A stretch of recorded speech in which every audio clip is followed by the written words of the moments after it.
Thousands of people are still dealing with the immediate aftermath of that deadly earthquake. Some people, as you know, were lucky to survive, including a group of orphans. Also, a Canadian woman who was with them there trying to make a difference. Emily Tykerow was teaching little girls how to dance in a village just east of Kathmandu when the massive earthquake hit. I can tell you she has since been able to leave Nepal. She joins me now via Skype from Seljord, Norway. Emily, I'm glad you're safe. Is it sort of bittersweet to be back at home? Definitely. It's very bittersweet. Leaving Nepal, sitting on the plane, getting ready to take off, was probably one of the hardest things I've ever actually done.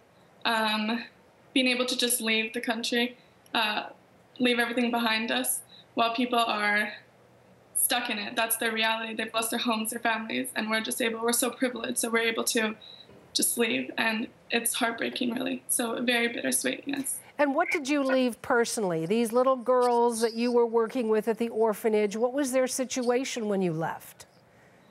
When we left, so originally we were actually there. It was a project, a workshop for 3 days where we were going to be at the orphanage. So we did have to leave.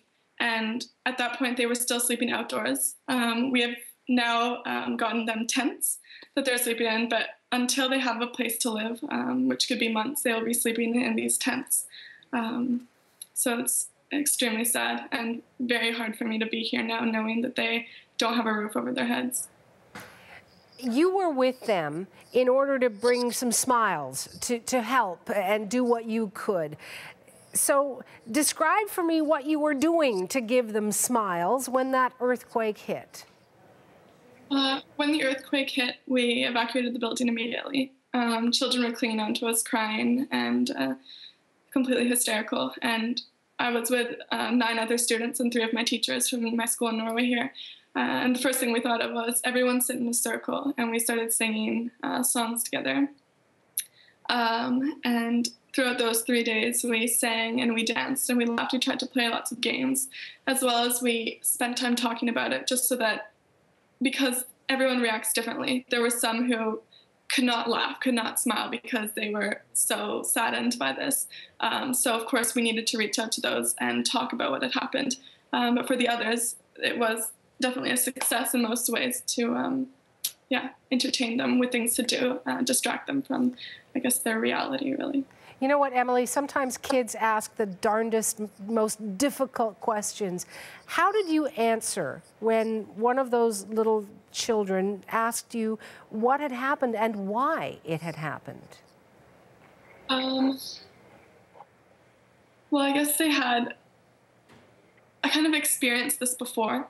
Some of them have experienced small ones before, but one thing they did ask often was, are we safe? Are we safe? We're not safe, we're not safe. And that was, for me, the hardest question to answer, because I didn't know if we were safe. I had really no idea, but all the time I had to tell them, it's okay, it's gonna be okay, we're so safe, we have each other. And I had to try to convince them that safety comes from the people around you, the lovingness, the laughter, and trying to convince children of that.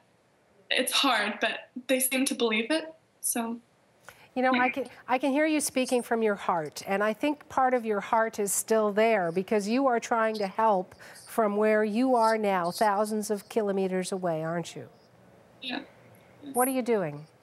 Well, the moment I got back yesterday night at 1, I stayed up until 5. I've opened up, I've started an event on Facebook. I'm spreading the news through social media everywhere I can. My family in Canada has opened up a bank account in Canada so that it's easier for Canadians to transfer money into this account instead of sending it all the way to Norway, and then eventually we will send the money there.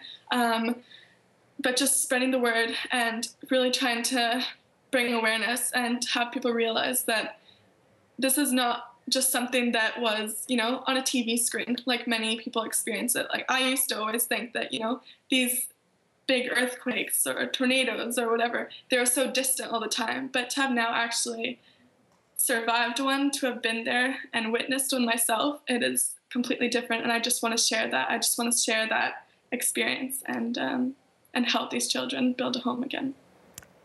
I want to thank you for your time, Emily. I appreciate it. Thank you so much.